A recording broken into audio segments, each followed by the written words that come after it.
नमस्कार मंडळी, मी उषाच किचनमध्ये तुमचं सगळ्यांचं खूप खूप मनापासून स्वागत करते। तर आज आपण मस्त अशा खमंग कुरकुरीत तिखट मिठाच्या पुऱ्या कशा बनवायच्या ते पाहतोय। तर ह्या तिखट मिठाच्या पुऱ्या 8 ते 10 दिवसापर्यंत छान टिकतात, त्यामुळे प्रवासामध्ये सुद्धा तुम्ही नेऊ शकता। चला तर मग रेसिपीला सुरुवात करूया। तर तिखट मिठाच्या पुऱ्याला छानशी चव येण्यासाठी एक वाटण तयार करून घेऊया। तर मिक्सरच्या भांड्यामध्ये 10 ते 12 लसणाच्या पाकळ्या, अर्धा चमचा जिरं, त्यासोबत 2 हिरव्या मिरच्या किंवा चवीनुसार हिरवी मिरची आणि थोडीशी कढीपत्त्याची पानं सुद्धा टाकायची। आणि हे सर्व आपल्याला मिक्सरला छान असं बारीक वाटून घ्यायचं आहे। तर इथे पाहू शकता तुम्ही, छान असा आपला खरडा तयार झाला। आता आपण लगेच पुरीचं पीठ मळायला घेऊया। तर इथे मी एका भांड्यामध्ये 1 कप एवढं गव्हाचं पीठ घेतलेलं आहे, त्यासोबतच अर्धा कप यामध्ये आपल्याला ज्वारीचं पीठ टाकून घ्यायचं आहे आणि पाव कप एवढे ह्यामध्ये आपल्याला बेसन टाकून घ्यायचं आहे। तर पिठाचं प्रमाण आपल्याला अर्ध कमी करत जायचं आहे। तर घरातील एखादा कप किंवा वाटीचं प्रमाण तुम्ही इथे घेऊ शकता। तर ह्यामध्ये टाकूया अर्धा चमचा हळद, 1 चमचा लाल तिखट किंवा चवीनुसार लाल तिखट, 1 चमचा भरून इथे मी धने पावडर टाकून घेतलेली आहे। त्यासोबतच इथे आपल्याला अर्धा चमचा ओवा अशा पद्धतीने हातावरती तो क्रश करून टाकायचा आहे। ओव्यामुळे ह्या पुऱ्याला छानशी चव सुद्धा येते आणि पुऱ्या पचायला हलक्या सुद्धा होतात, त्यामुळे ओवा अशा पद्धतीने क्रश करून टाकायचा। आपण तयार करून घेतलेलं जे वाटण होतं ते ह्यामध्ये टाकून घ्यायचं आहे आणि ह्यासोबतच ह्यामध्ये आपल्याला बारीक चिरून घेतलेली कोथिंबीर सुद्धा टाकायची। त्यासोबतच इथे मी 1 चमचा एवढे पांढरे तीळ घेतलेले आहेत, चवीनुसार मीठ टाकायचे आणि हे सर्व मिश्रण आपल्याला छान असं मिक्स करून घ्यायचं आहे। तर हे सर्व मिश्रण छान असं मिक्स झाल्यानंतर ह्यामध्ये 1 चमचा तेल छान असं कडकडीत गरम करून घ्यायचे आणि ह्या पिठामध्ये टाकून घ्यायचे। पिठामध्ये टाकल्यानंतर चमच्याने छान मिक्स करायचं आहे आणि नंतर आपल्याला हे हाताने मोहन जे आहे ते पिठाला छान असं चोळून घ्यायचे आणि आता ह्यामध्ये आपल्याला थोडं थोडं पाणी टाकून घ्यायचे आणि ह्या पिठाचा आपल्याला छान असा घट्टसर गोळा मळून घ्यायचा आहे।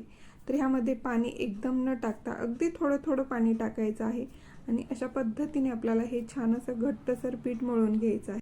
ह्यामध्ये आपण ज्वारीचं पीठ वापरलेलं असल्यामुळे जर थोडंसं जरी पातळ पीठ झालं तर पुऱ्या छान होत नाहीत, त्यामुळे पिठाचा आपल्याला एकदम असा घट्टसर गोळा मळायचा आहे, जसं आपण पुरीचं पीठ मळतो अगदी त्या पद्धतीचं। तर हे मळून झाल्यानंतर अगदीच थोडंसं ह्याच्यावरती तेल टाकून घ्यायचं आहे आणि पुन्हा आपल्याला हे अर्ध्या मिनिटासाठी मळून घ्यायचं आहे। तर इथे पाहू शकता तुम्ही, छान असं हे मळून झालेलं आहे।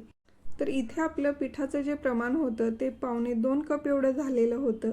1 कप गव्हाचं, अर्धा कप ज्वारीचं आणि पाव कप एवढं बेसन। तर इथे मला अर्धा कप एवढंच पाणी लागलेलं आहे। पाण्याचं प्रमाण अगदीच थोडंफार कमी जास्त होऊ शकतं। आता एकसारख्या पुऱ्या होण्यासाठी अशा पद्धतीने आपल्याला हे गोळे तयार करून घ्यायचे आहेत। आता इथे आपली पुरी कितपत लहान किंवा मोठ्या आकाराची आहे त्यानुसार इथे गोळे तुम्ही तयार करून घेऊ शकता। आता लगेच ह्या पुऱ्या लाटून घ्यायच्या आहेत। तर पीठ आपल्याला मुरत वगैरे ठेवायचं नाही, पीठ मळून झाल्यानंतर लगेच ह्या पुऱ्या लाटून घ्यायच्या। तर पोळीपाटाला थोडंसं तेल लावून घेतलेलं आहे आणि त्याच्यावरती हा एक गोळा ठेवून घेतला आणि अशा पद्धतीने आपल्याला हे लाटून घ्यायचं आहे। तर अगदी पातळ लाटायचं नाही किंवा खूप जाड सुद्धा लाटायचं नाही, मध्यम आकारामध्ये चपातीपेक्षा थोडंसं जाडसर इथे आपल्याला ह्या पुऱ्या लाटून घ्यायच्या आहेत। तर अशाच पद्धतीने इथे मी सर्व पुऱ्या तयार करून घेतलेल्या आहेत।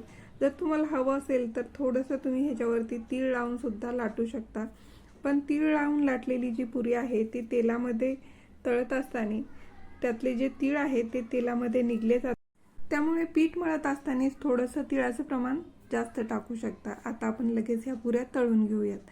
तर साईडला मी तेल अगोदरच गरम होण्यासाठी ठेवलं होतं।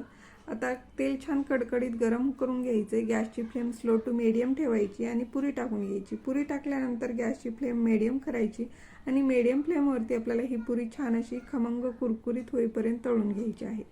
तर ही पुरी तळण्यासाठी थोडासा जास्त वेळ लागतो। ह्यामध्ये आपण ज्वारीचं पीठ, बेसन वापरलेलं असल्यामुळे इतर पुऱ्यांच्या मानाने ह्या पुऱ्या तळण्यासाठी थोडासा जास्त वेळ लागतो।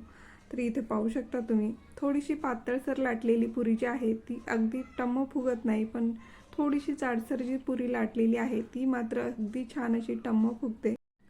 चला मग 2 पुऱ्यामधला इथे मी तुम्हाला फरक दाखवते।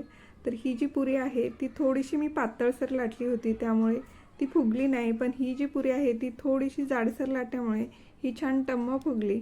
पण ही पातळ लाटलेली पुरी जी आहे ती छान खुसखुशीत तयार होते आणि ही जाडसर लाटलेली पुरी छान फुगते पण पटकन ती मऊ पडते।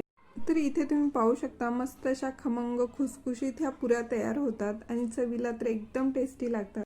तर ह्या पद्धतीने तिखट मिठाच्या पुऱ्या घरी नक्की ट्राय करा। रेसिपी आवडल्यास लाईक करा, जास्तीत जास्त रेसिपी तुमचा मित्रपरिवार नातेवाईकांबरोबर शेअर करा। उषाज किचनला सबस्क्राईब करा। धन्यवाद।